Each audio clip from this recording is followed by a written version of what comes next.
is General Yakubu Gowon, who became Nigeria's head of state at the age of 32 and led the country for 9 years.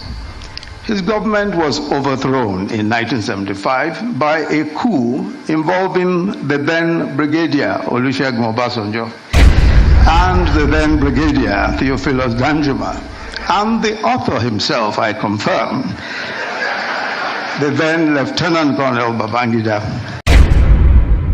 Unbelievable. My people, watch this video. This is where I really know that Nigerians have a forgiving spirit.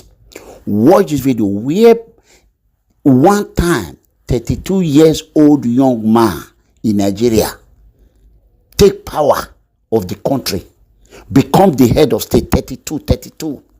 Watch this video and see how people are now laughing with General Ibrahim Babangida. Nigerians, una dey try you. I bet me una share this video. Make young men and young women nowadays in Nigeria that are busy going on TikTok, going on everything, doing all nasty things. Instead of them to focus on their life, they are not.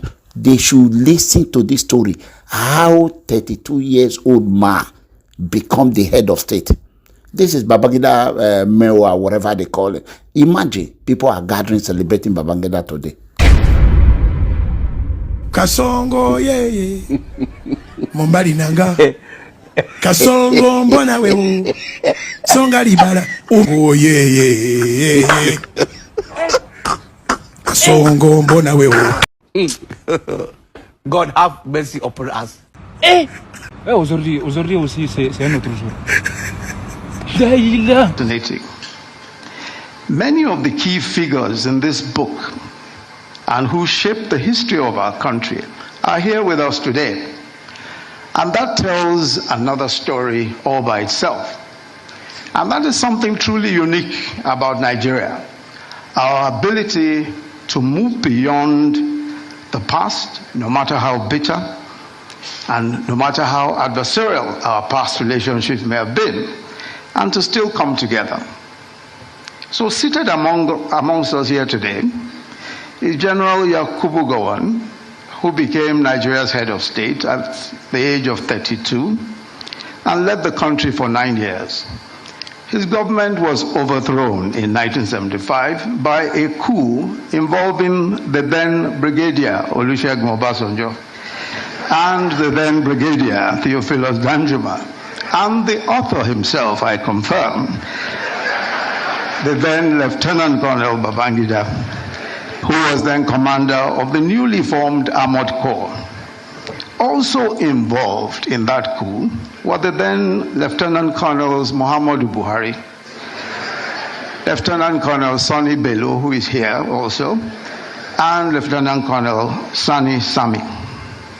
Yet here we are today with former President Obasanjo, General Danjuma, and of course the author himself present, not as adversaries of the author, but as witnesses to history, celebrating a fellow statesman.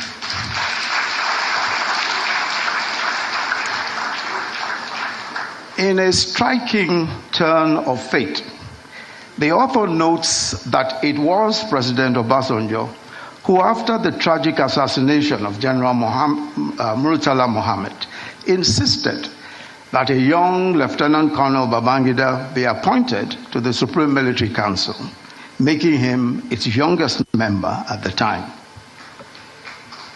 Also represented here is the immediate past president, Muhammadu Buhari, another leader whose path intertwined with Babangida. It was former President Babangida who played a key role in the coup that brought President Buhari to power in 1983, and later in another coup that removed him and brought Babangida himself into power.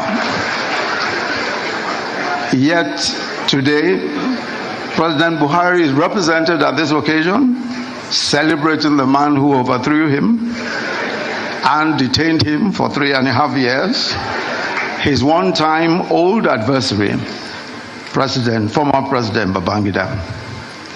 And then, of course, there's a gentleman here who was an elected senator in 1992 in the course of Babangida's transition program. When Babangida annulled the 1993 election and General Abacha took over and dissolved the Senate, that senator tried to reconstitute the Senate in resistance to the dissolution. He was detained, charged to court. He escaped into exile. Today, he is also here to celebrate with his former tormentors. But as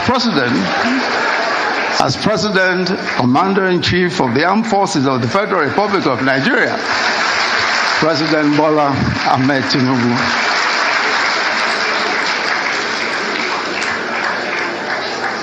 The third reason why this 420-page book is important is because it unveils one of the most enigmatic Kasongo yeye Mombali nanga Kasongo mbona wewe Songa libala Oh yeye